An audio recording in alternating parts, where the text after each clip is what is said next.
नमस्कार, आप देख रहे हैं जनता टीवी। मैं हूं आपके साथ अमन त्रिपाठी। बुलेटिन का आगाज करेंगे एक बड़ी खबर के साथ। बड़ी खबर, बड़ी जानकारी। चौथे चरण की वोटिंग प्रक्रिया को लेकर सामने इस वक्त की बड़ी खबर, बड़ी जानकारी आपको बता रहे हैं। लोकसभा चुनाव के चौथे चरण के मतदान को लेकर चौथे चरण की वोटिंग प्रक्रिया शुरू हो चुकी है। उत्तर प्रदेश की 13 सीटों पर मतदान होते नजर आ रहे हैं। वहीं देश भर की कुल 96 सीटों पर वोटिंग हो रही है। वहीं चौथे चरण में यूपी की सीटों पर 130 प्रत्याशी चुनावी मैदान में हैं। वहीं संवेदनशील बूथों पर सख्त सुरक्षा के इंतजाम देखे जा रहे हैं। 10 राज्यों की 96 सीटों पर वोटिंग प्रक्रिया शुरू हो चुकी है। आपको बता दें, 5 केंद्रीय मंत्री, 2 पूर्व क्रिकेटर, 1 पूर्व सीएम मैदान में है। 1717 प्रत्याशी इन 96 सीटों के लिए चुनावी मैदान में उतारे गए हैं। वहीं 17 करोड़ 70 लाख मतदाता इन प्रत्याशियों के भाग्य का फैसला करते नजर आएंगे। उत्तर प्रदेश की 13 सीटों पर मतदान होता नजर आ रहा है। आपको बता दें, 8 करोड़ 73 लाख महिलाएं इस दौरान मतदान करती नजर आएंगी। वहीं कुल 1,92,000 मतदान केंद्र बनाए गए हैं और 19 लाख से ज्यादा अधिकारियों को तैनात किया गया है। आपको बता दें, उत्तर प्रदेश में कुल 130 प्रत्याशी 13 सीटों पर उतारे गए हैं। आज उत्तर प्रदेश की 13 सीटों पर मतदान होता नजर आएगा, जिनमें कई हॉट सीट्स भी शामिल हैं। आपको बता दें, 9 राज्य, 1 केंद्र जिन पर आज मतदान प्रक्रिया देखी जा रही है। सुबह 7 बजे से ही मतदान प्रक्रिया की शुरुआत हो गई है। लोग अपने मताधिकार का प्रयोग करते नजर आ रहे हैं। आंध्र प्रदेश की 25 सीटों पर, तेलंगाना की 17, उत्तर प्रदेश की 13 सीटें, जिसमें शाहजहांपुर, खीरी, धरुहरा, सीतापुर, हरदोई, मिश्रिक, उन्नाव, फर्रुखाबाद, इटावा, कन्नौज, कानपुर, अकबरपुर और बहराइच की सीट शामिल है। वहीं महाराष्ट्र की 11 सीटों पर मतदान होता नजर आ रहा है। पश्चिम बंगाल की 8 सीट, मध्य प्रदेश की 8, बिहार की 5, झारखंड की 4, ओडिशा की 4 और जम्मू और कश्मीर की 1 सीट पर मतदान होते नजर आ रहे हैं। ये बड़ी खबर, बड़ी जानकारी आपको बता रहे। संवेदनशील बूथों पर सख्त सुरक्षा देखी जा रही। चौथे चरण की वोटिंग प्रक्रिया शुरू हो चुकी है। बुलेटिन में रुक करेंगे अगली बड़ी खबर की ओर। बड़ी खबर, बड़ी जानकारी सामने इस वक्त की बड़ी खबर आपको बता दें। चौथे चरण में कई दिग्गज मैदान में, कई प्रतिष्ठित चेहरों की साख दांव पर है। कन्नौज से अखिलेश यादव चुनावी मैदान में उतरे हैं। वहीं अखिलेश की सुब्रत पाठक से टक्कर होती नजर आएगी। वहीं लखीमपुर खीरी से अजय मिश्रा टेनी चुनावी मैदान में है। उन्नाव से साक्षी महाराज को चुनावी मैदान में उतारा गया। वहीं साक्षी महाराज की अन्नू टंडन से टक्कर होती नजर आएगी। ये बड़ी खबर, बड़ी जानकारी आपको बता रहे हैं। उत्तर प्रदेश की 13 सीटों पर मतदान होते नजर आ रहे हैं, जिनमें से कई हॉट सीट भी शामिल हैं। इसमें कन्नौज की वो सीट शामिल है जहां से अखिलेश यादव चुनावी मैदान में है। आपको बता दें, अखिलेश यादव का मुकाबला सुब्रत पाठक से होता नजर आएगा। उत्तर प्रदेश की कन्नौज लोकसभा सीट से पूर्व मुख्यमंत्री अखिलेश यादव 12 साल बाद चुनावी मैदान में उतरे हैं। उनके सामने बीजेपी के टिकट पर मौजूदा सांसद सुब्रत पाठक हैं। आपको बता दें, कन्नौज सीट सपा का गढ़ मानी जाती है। साल 1999 से 2019 तक हुए 7 लोकसभा चुनावों में 6 बार यादव परिवार का यहां पर कब्जा रहा है। आपको बता दें, अखिलेश जब यूपी के सीएम बने तब उन्होंने यह सीट डिंपल को सौंप दी थी। डिंपल यहां से 2 बार चुनाव जीतकर संसद पहुंची थी। वहीं मतदान प्रक्रिया जारी है। मतदाता उत्साह के साथ मतदान केंद्रों पर पहुंचकर अपने मताधिकार का प्रयोग करते नजर आ रहे हैं। वहीं लखीमपुर खीरी सीट की अगर बात की जाए तो अजय मिश्रा टेनी के खिलाफ उत्कर्ष वर्मा को चुनावी मैदान में उतारा गया है। यूपी की खीरी से केंद्रीय मंत्री अजय मिश्रा टेनी तीसरी बार चुनावी मैदान में उतारे गए हैं। उनके सामने समाजवादी पार्टी ने उत्कर्ष वर्मा, मधु और बसपा ने अंशय कालरा को चुनावी मैदान में उतारा है। भाजपा ने पहली बार इस सीट पर 1991 में जीत दर्ज की थी। 1996 में भी बीजेपी को ही जीत मिली। इसके बाद से भारतीय जनता पार्टी ने 2014 में इस सीट पर जीत हासिल की, जब अजय मिश्रा टेनी बीजेपी की ओर से उम्मीदवार के तौर पर चुनावी मैदान में थे। लेकिन इसी बीच एक विवाद भी देखा गया। अक्टूबर 2021 में टेनी के बेटे पर किसान आंदोलन के दौरान किसानों पर कार चढ़ाने का आरोप लगा, जिसके बाद से अजय मिश्रा टेनी लंबे समय तक विवादों में बने रहे थे, लेकिन एक बार फिर से बीजेपी ने उन पर भरोसा जताया है और इस सीट पर प्रधानमंत्री से लेकर उत्तर प्रदेश के मुख्यमंत्री योगी आदित्यनाथ तक चुनावी हुंकार भरते हुए नजर आए हैं। वहीं उन्नाव सीट की अगर बात की जाए तो साक्षी महाराज की टक्कर अन्नू टंडन से होने वाली है। यूपी की उन्नाव लोकसभा सीट से पूर्व केंद्रीय मंत्री और मौजूदा सांसद साक्षी महाराज तीसरी बार चुनावी मैदान में हैं। वह 10 साल से इस सीट से सांसद हैं। उनके खिलाफ इंडी गठबंधन की तरफ से समाजवादी पार्टी ने अन्नू टंडन को उम्मीदवार बनाया है। 2019 के चुनाव में साक्षी महाराज ने सपा प्रत्याशी को 4 लाख से ज्यादा वोटों के अंतर से हराया था। उत्तर प्रदेश की 13 सीटों पर 130 उम्मीदवार चुनावी मैदान में। यह बड़ी खबर, बड़ी जानकारी आपको बता रहे हैं। चुनाव प्रक्रिया जारी है। मतदाता अपने मताधिकार का प्रयोग करते नजर आ रहे हैं। 19 लाख चुनाव कर्मचारी मतदान प्रक्रिया को सुचारू रखने के लिए लगाए गए हैं। 1,92,000 पोलिंग स्टेशन है। 19 लाख पोलिंग ऑफिशियल्स मतदान प्रक्रिया को सुचारू रखने के लिए उतारे गए हैं। वहीं 4,661 फ्लाइंग स्क्वाड भी है। वहीं चौथे फेज के मतदाताओं की अगर बात करें तो 17 करोड़ 70 लाख कुल मतदाता हैं, जो कि 96 सीटों पर अपने मताधिकार का प्रयोग करते नजर आएंगे, जिसमें से पुरुषों की संख्या अगर बात की जाए तो 8 करोड़ 97 लाख। वहीं महिला मतदाताओं की संख्या 8 करोड़ 73 लाख है। उत्तर प्रदेश की 13 सीटों पर वोटिंग शुरू हो चुकी है। सुबह से ही मतदान केंद्रों पर लंबी कतारें देखी जा रही। इसी खबर पर अभिनव श्रीवास्तव हमारे सहयोगी कानपुर से तमाम जानकारी के साथ हमारे साथ जुड़े हुए। अभिनव, आपसे जानना चाहेंगे कानपुर में मतदान प्रक्रिया को लेकर किस तरह का उत्साह मतदाताओं में आप देख पा रहे हैं? जी बिल्कुल, आपको बता वो सुबह से ही उत्साहित है। मतदान केंद्रों पर मैं अपने पीछे दिखा दूंगा कि किस तरह से मतदान केंद्र के बाहर सुबह से ही मतदाताओं की लंबी लंबी कतार लग गई है। आप तस्वीरों में भी देख पा रहे होंगे कि मतदाता मतदान केंद्र पर सुबह से ही पहुंचने लगे हैं। मतदान प्रक्रिया जो थी वो सुबह 7 बजे से ही शुरू होनी थी, लेकिन 6 बजे से ही मतदाता अपने घर से निकलकर मतदान केंद्रों पर पहुंचे हैं। काफी उत्साहित दिखाई दे रहे हैं। लगातार प्रशासन भी लोगों से अपील कर रहा था कि मतदान सुबह से ही करने लगे, जिससे मतदान के प्रतिशत को बढ़ाया जा सके। तो जो मतदाता है वो फिलहाल अभी सुबह मौसम में भी थोड़ा गिरावट है, तापमान में भी गिरावट है, तो अभी सुबह लोग घर से निकल रहे हैं। धीरे धीरे जिस तरह से तापमान चढ़ेगा शायद मतदान जो मतदाता है वो कम पहुंचे, लेकिन सुबह से जो स्थिति देखी जा रही है मतदाता काफी उत्साहित दिखाई दे रहे हैं और वोट प्रतिशत बढ़ने का अनुमान भी लगाया जा रहा है। साथ ही अभिनव, आपसे सीट को लेकर बात करना चाहूंगा। रमेश अवस्थी को चुनावी मैदान में उतारा गया और करीब 16.5 लाख मतदाता मतदान का मताधिकार का अपने प्रयोग करते हुए नजर आएंगे। तो ऐसे में क्या कुछ समीकरण बनते हुए नजर आ रहे हैं? साथ ही जनता किन मुद्दों को लेकर मतदान करने के लिए पहुंच रही है? जी बिल्कुल, आपको बता दूं कि भारतीय जनता पार्टी ने रमेश अवस्थी को कानपुर नगर लोकसभा सीट से प्रत्याशी बनाया है। वहीं उनके जो ठीक अपोजिट में है इंडिया गठबंधन के प्रत्याशी, वो कांग्रेस के खाते में सीट गई थी और आलोक मिश्रा कैंडिडेट है। कानपुर नगर लोकसभा सीट पर इन्हीं 2 प्रत्याशियों के बीच सीधी टक्कर देखी जा रही है। हालांकि बसपा ने भी अपना कैंडिडेट उतारा है, कई निर्दलीय भी मैदान में है, लेकिन जो टक्कर है वो इन्हीं दोनों प्रत्याशियों के बीच में है। जनता किन समीकरणों पर वोट डाल रही है ये तो जनता के मन में है, लेकिन फिलहाल कानपुर नगर लोकसभा सीट पर कांटे की टक्कर देखी जा रही है। जी, साथ ही आपसे जानना चाहूंगा कि मतदाताओं की सहूलियत के लिए किस तरह के इंतजाम मतदान केंद्रों पर देखे जा रहे हैं, क्योंकि कल से ही पोलिंग पार्टियां रवाना हुई थी और मतदान प्रक्रिया को सुचारू बनाने के लिए कल से ही इंतजाम होने शुरू हो गए थे। तो किस तरह की सहूलियतें यहां पर मतदाताओं को देने का प्रयास किया गया, क्योंकि भीषण गर्मी भी है। इसी बीच मतदान प्रतिशत दोपहर के दौरान थोड़ा कम जरूर नजर आता है, तो इस दौरान किस तरह की सहूलियतें मतदाताओं को दी गई हैं मतदान केंद्रों पर? जी बिल्कुल, आपको बता दूं कि मतदान केंद्रों से निर्धारित दूरी पर टेंट लगाए गए हैं।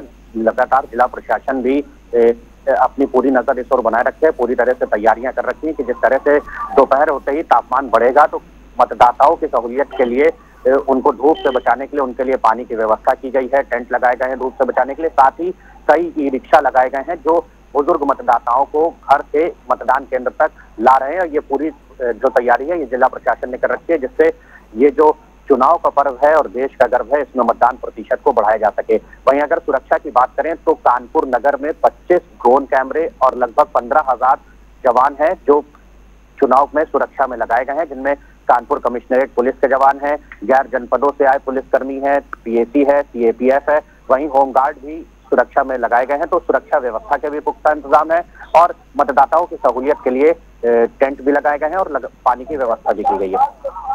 साथ ही अभिनव, आपसे जानना चाहूंगा, बात अगर कानपुर की करें तो किस तरह का सामाजिक समीकरण कानपुर में नजर आता है, किस तरह की जातिगत संरचना कानपुर में देखी जाती है?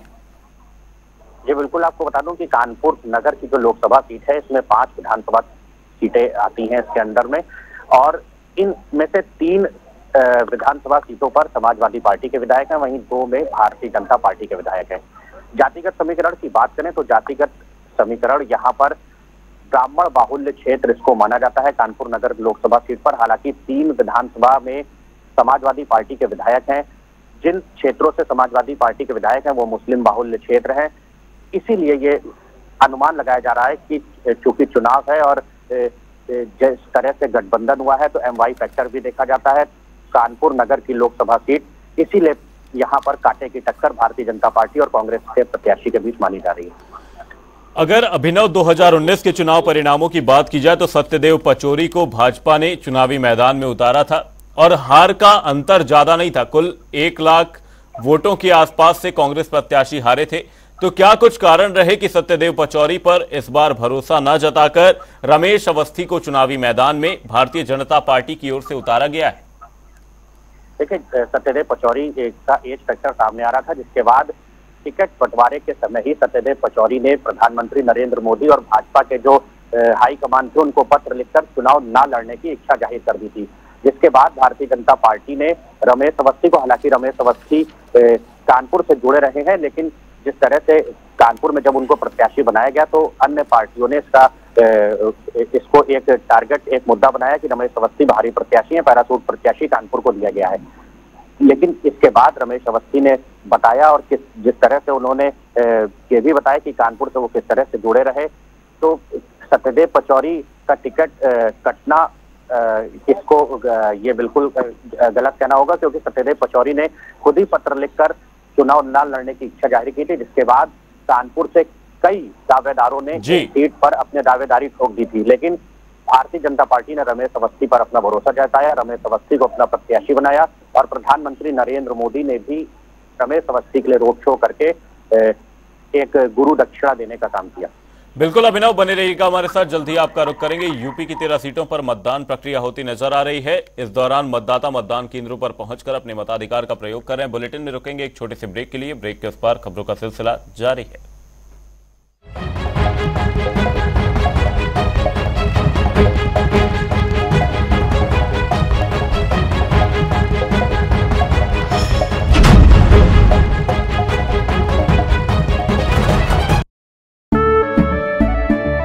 केसरिया से मन जोगी हुआ रे, दिल झूमे देखो मतवारा हुआ रे। केसरिया से मन जोगी हुआ। हर पल मनाओ केसरी त्योहार। विमल, बोलो जुबान केसरी।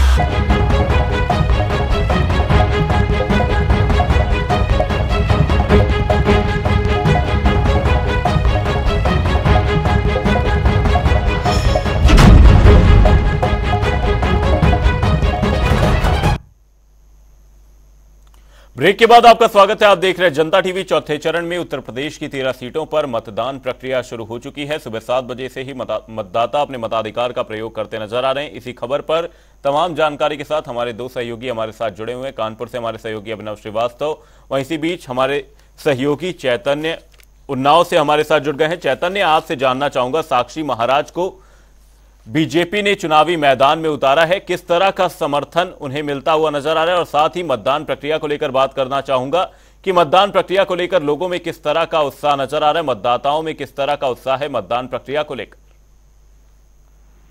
जी, आपको बताना चाहूंगा, लगातार जो है भारतीय जनता पार्टी साक्षी महाराज को टिकट दे रही है और इस बार भी फिर से भारतीय जनता पार्टी ने साक्षी महाराज पर भरोसा जताया है।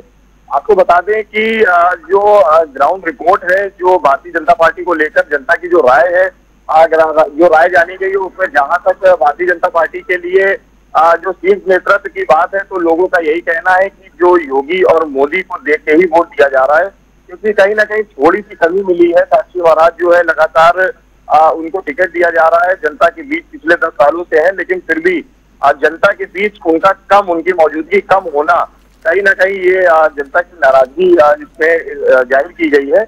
वहीं अगर समाजवादी पार्टी की बात किया जाए तो समाजवादी पार्टी के कैंडिडेट जो है कांग्रेस जो समाजवादी पार्टी की अनु टंडन को बनाया गया है, जिसमें पूर्व में भी वो सांसद रही है और ज्यादातर लोगों का कहना है कि वो जनता के बीच चुनाव हारने के बाद भी जनता के बीच में बनी रही है। फिलहाल तो ये तो देखने का विषय होगा कि जो शीर्ष नेतृत्व को देख के जो जनता वोट दे रही है या फिर जो है उनके काम को देख के वोट दे रही है, ये देखने वाली बात होगी। फिलहाल जो मौके पर जो आपको मौके की जो सुरक्षा व्यवस्था की बात है, तो लगातार सुबह से जो यहाँ का जिला प्रशासन है, जिला निर्वाचन अधिकारी है, वो लगातार एक्टिव है। पोलिंग बूथों पे जाके लगातार स्वयं सघन निगरानी कर रहे हैं और जो फोर्स है सीआरपीएफ और पुलिस फोर्स वो भी लगातार तैनात है कि किसी भी प्रकार से लापरवाही न बरती जाए, ऐसा शीर्ष नेता तो डीएमएसपी द्वारा निर्देश दिए जा रहे हैं। जी साथ ही चैतन्य 2019 के चुनाव परिणामों की बात करना चाहूंगा। साक्षी महाराज को कुछ 4 लाख वोटों के अंतर से जीत मिली थी और ऐसे में सपा ने अपना प्रत्याशी जरूर बदला है, अनु टंडन को चुनावी मैदान में उतारा गया है। तो क्या ऐसे में कुछ बदलाव की बयार नजर आ रही है 2024 के चुनाव में, या कुछ मतदान इसी तरीके का रहेगा? इसी तरीके से एक बार मोदी फैक्टर के चलते उन्नाव में साक्षी महाराज की जीत होती नजर आएगी? देखिए, एक बड़ी बात है कि इससे पहले जो चुनाव हुआ था, जब 2014 में साक्षी महाराज यहाँ पे जीत के आए थे, उस समय एक बड़ा मुद्दा था वो था यहाँ के बूचड़ खाने जो स्लॉटर हाउसेस हैं, और यहाँ की एक बड़ी उन्नाव की समस्या थी। उस समय पानी की पेयजल का संकट की समस्या थी, जिसमें फ्लोराइड पानी मिल रहा है, साथ ही लोन नदी जो पूरी तरीके से प्रदूषित हो चुकी है, जिसको लेकर संसद में भी साक्षी महाराज ने आवाज उठाई थी। लेकिन कहीं ना कहीं वो समस्या अभी तक बनी हुई है, जिसके साथ ही लोगों की नाराजगी है। वहीं जब ये सांसद रहे साक्षी महाराज, तो उनके द्वारा कुछ गोद लिए गांव जो है उनको गोद लिया गया था, वहां पर भी लोगों की समस्या जो है वो जस की तस बनी हुई है। हालांकि विकास की बात भी लोग कर रहे हैं कि विकास भी हुआ है गांवों में, लेकिन एक मुद्दा था जिसको लेकर सांसद साक्षी महाराज विजयी हुए थे, वो मुद्दा था स्लॉटर हाउसेस का मुद्दा, कि उनको कहीं ना कहीं जो है शहर से शिफ्ट किया जाएगा या फिर उनको बंद किया जाएगा। लेकिन अभी भी जब उनसे इस बारे में पूछा जाता है तो वो यही कहते हैं कि इस बार अगर विजयी होते हैं तो इस मुद्दे को बड़ी ही प्राथमिकता से उठाया जाएगा। कहीं ना कहीं इस विषय को लेकर जनता के बीच नाराजगी है।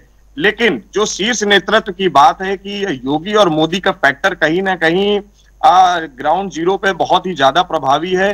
कहीं ना कहीं जो लोगों के बीच की अगर बात की जाए, लोगों के बीच की का मन टटोलने वाली बात की जाए, तो उसमें यही फैक्टर सामने आता है। लोग कहते हैं कि हाँ जरूर ये हमारे बीच मौजूद नहीं रहे हैं, लेकिन जो वोट है वो मोदी और योगी को लेके दिया जाएगा।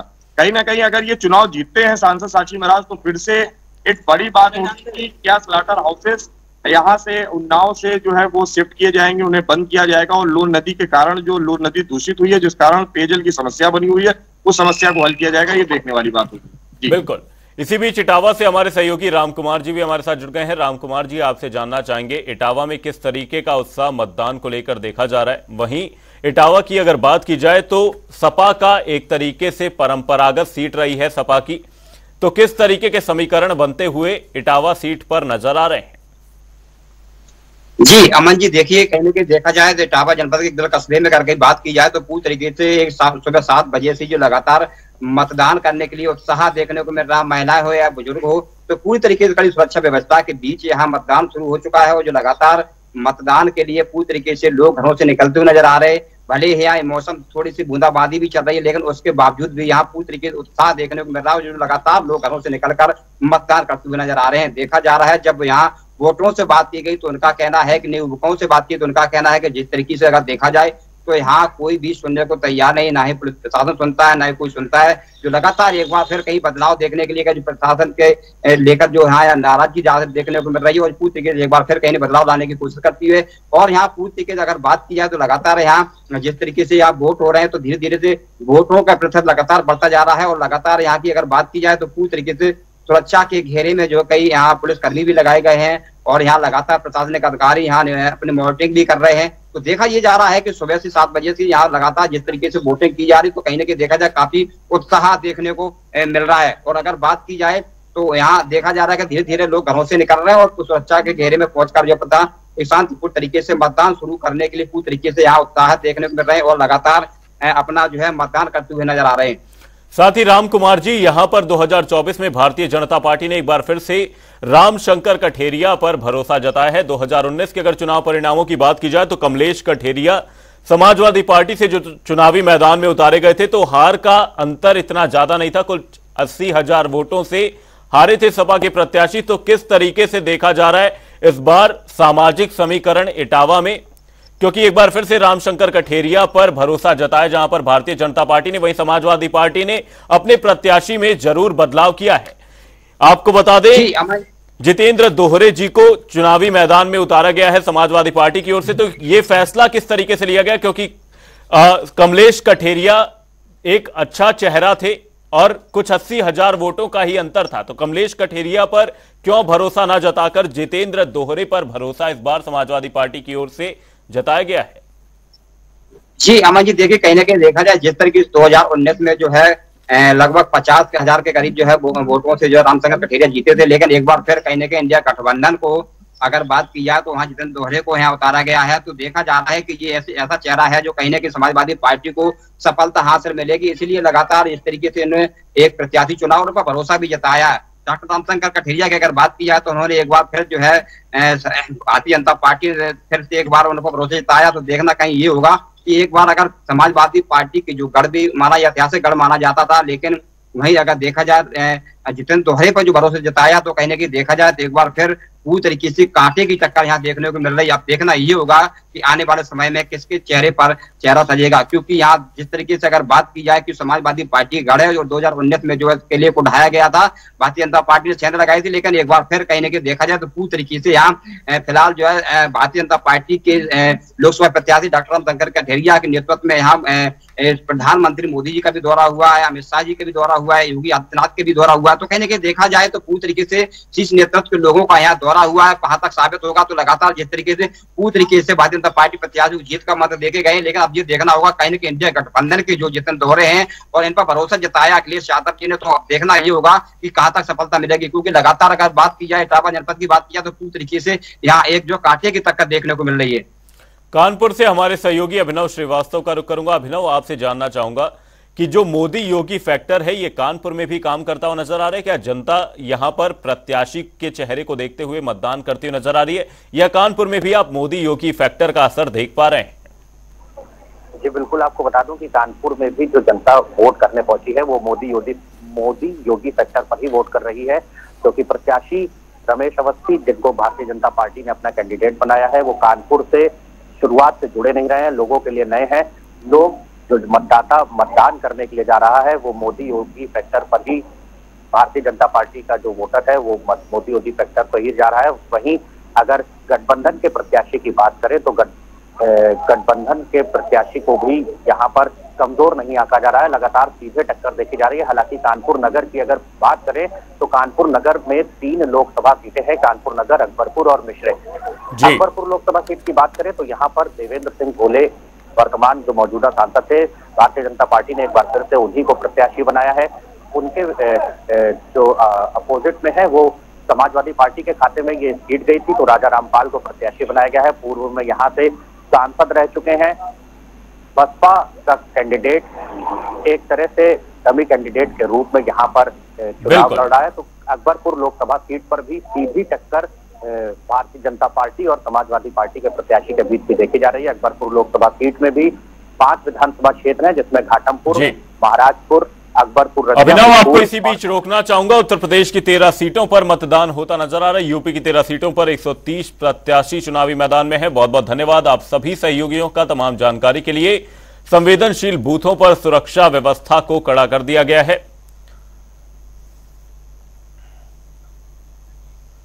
बुलेटिन में रुक करेंगे अगली बड़ी खबर की और बड़ी खबर, बड़ी जानकारी सामने इस वक्त की बड़ी खबर आपको बता दें, मायावती ने एक्स पर पोस्ट कर जनता से अपील की। मायावती ने लोगों से मतदान की अपील की है। मायावती ने कहा, पहले मतदान फिर जलपान, मताधिकार का प्रयोग जरूर करें। मायावती ने सोशल मीडिया प्लेटफॉर्म एक्स पर जनता से मताधिकार का प्रयोग करने की अपील की है। मायावती की ओर से एक्स पर 2 पोस्ट किए गए। इस दौरान मतदाताओं से मायावती की ओर से यह अपील की गई कि जनता अपने मताधिकार का प्रयोग करे। मायावती ने कहा कि पहले मतदान फिर जलपान।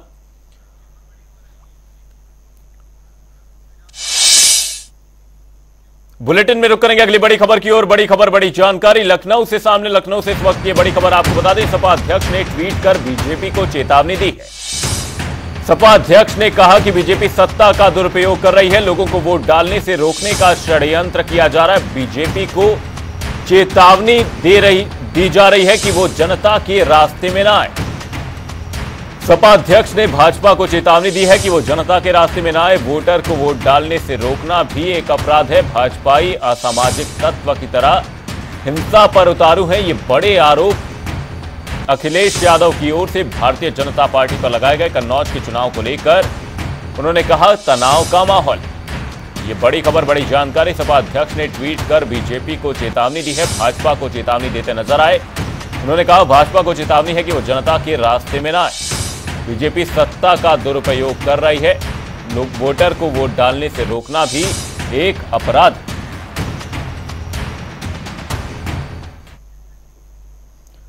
बुलेटिन में रुक करेंगे लखनऊ से आ रही अगली बड़ी खबर की और। बड़ी खबर, बड़ी जानकारी। सीएम योगी आदित्यनाथ ने एक्स पर पोस्ट किया है। सीएम योगी आदित्यनाथ ने एक्स पर लिखा, सीएम ने मतदाताओं से मतदान की अपील की है। उन्होंने कहा विकास, सुरक्षा, सम्मान के लिए वोट करें, वहीं आत्मनिर्भर भारत के लिए मतदान करें।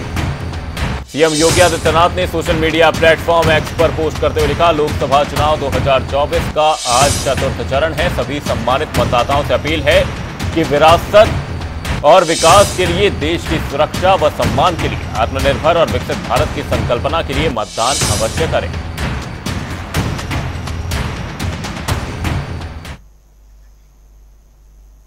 बुलेटिन में फिलहाल के लिए सिर्फ इतना ही। कहीं जाएगा नहीं। जनता टीवी पर खबरों का सिलसिला रहेगा जारी। तब तक के लिए नमस्कार।